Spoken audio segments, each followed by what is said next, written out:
നമസ്കാരം പ്രിയപ്പെട്ട കൂട്ടുകാരെ, ഞാൻ ശ്രീജേഷ് നാരായണൻ.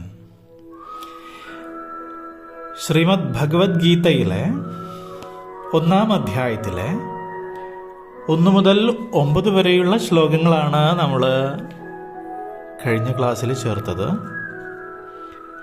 അതായത് കുരുക്ഷേത്ര ഭൂമിയിൽ ദുര്യോധനൻ ദ്രോണാചാര്യർക്ക് പറഞ്ഞു കൊടുക്കുകയാണ്, ഇന്നിന്ന ആളുകളൊക്കെയാണ് അവിടെയുള്ളത്. അന്യേച്ച ബഹവശൂരാഹ മധർത്തെ ത്യക്തജീവിതാഹ നാനാശസ്ത്രപ്രഹരണാഹ സർവേ യുദ്ധവിശാരദാഹ. എനിക്ക് വേണ്ടി ജീവൻ കളയാൻ തയ്യാറുള്ളവരും പലതരം ആയുധം പ്രയോഗിക്കാൻ പ്രാപ്തരായിട്ടുള്ള ശൂരന്മാരുണ്ട്. ഇവരെല്ലാം തന്നെ യുദ്ധവിശാരദന്മാരാണെന്ന് പറഞ്ഞിട്ട് 10-ാമത്തെ ശ്ലോകത്തിൽ പറയാണ്, ഭീഷ്മരുടെ നേതൃത്വത്തിൽ രക്ഷിക്കപ്പെടുന്ന നമ്മുടെ സൈന്യം അസമർത്ഥമാണ് എന്ന്. നോക്കൂ, അപര്യാപ്തം തദസ്മാകം ബലം ഭീഷ്മാഭിരക്ഷിതം പര്യാപ്തം ദ്വിതമേതേഷാം ബലം ഭീമാഭിരക്ഷിതം. അതായത് ഭീഷ്മരുടെ നേതൃത്വത്തിൽ രക്ഷിക്കപ്പെടുന്ന നമ്മുടെ സൈന്യം അസമർത്ഥമാണ് എന്നും, എന്നാൽ ഭീമൻ നേതൃത്വം കൊടുക്കുന്ന അവരുടെ സൈന്യമാകട്ടെ യുദ്ധത്തിന് സമർത്ഥവുമാണ് എന്ന്. അയനേഷു ച സർവേഷു യഥാ ഭാഗമവസ്ഥിതാഃ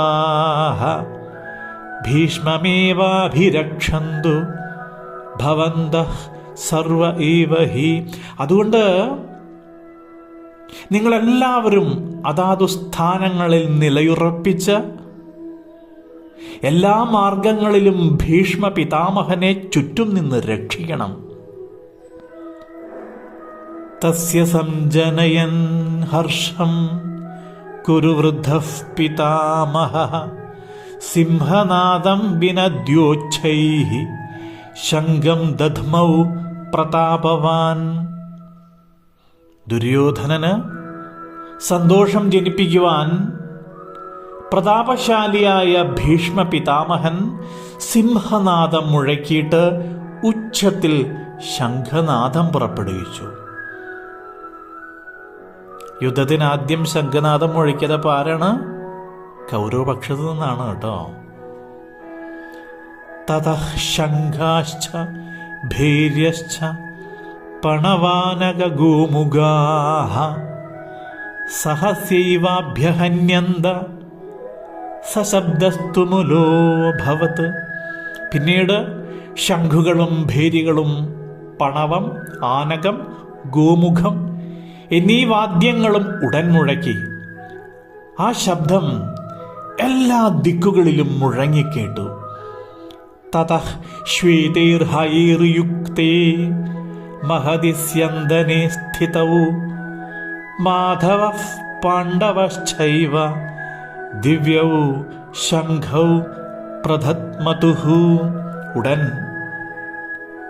വെള്ളക്കുതിരകളോടുകൂടിയ വലിയ തേരിൽ ഇരിക്കുന്ന ശ്രീകൃഷ്ണ ഭഗവാനും അർജുനനും ശ്രേഷ്ഠങ്ങളായ ശംഖുകൾ ഊതി. ഏതു ശംഖുകളാണ് അവർ ഊതിയത്? അതായത് ഭഗവാൻ ശ്രീകൃഷ്ണൻ പാഞ്ചജന്യാണ്.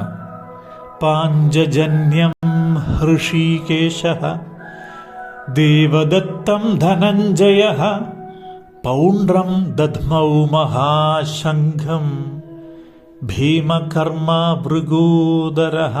അതായത് ഭഗവാൻ ശ്രീകൃഷ്ണൻ പാഞ്ചജന്യവും അർജുനൻ ദേവദത്തം എന്ന ശംഖും ഭീമസേനൻ പൗണ്ഡ്രം എന്ന മഹാശംഖവും മുഴക്കി.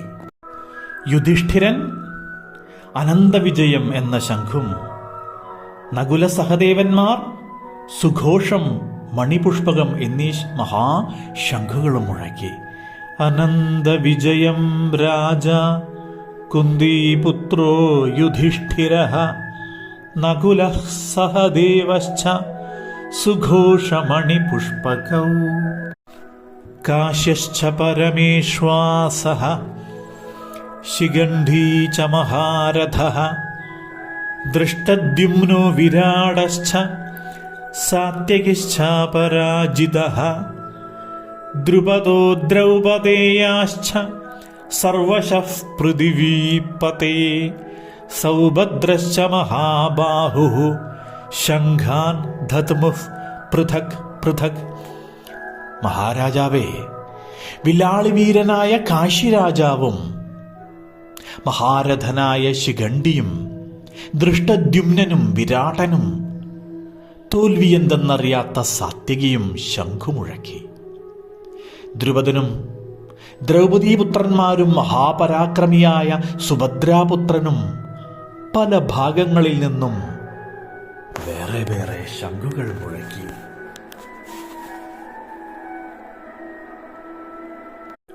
സഘോഷോദ്ധാർത്തരാഷ്ട്രാണാം ഹൃദയാനി വ്യദാരയത് നഭശ്ച പൃഥിവീം ചൈവ തുമുലോ വ്യനുനാദയൻ.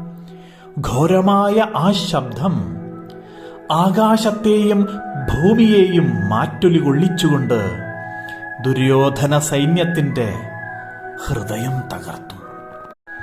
അഥ വ്യവസ്ഥിതാൻ ദൃഷ്ട്വാ ധാർത്തരാഷ്ട്രാൻ കപിധ്വജഃ പ്രവൃത്തെ ശസ്ത്രസമ്പാതേ ധനുരുദ്യമ്യ പാണ്ഡവഃ.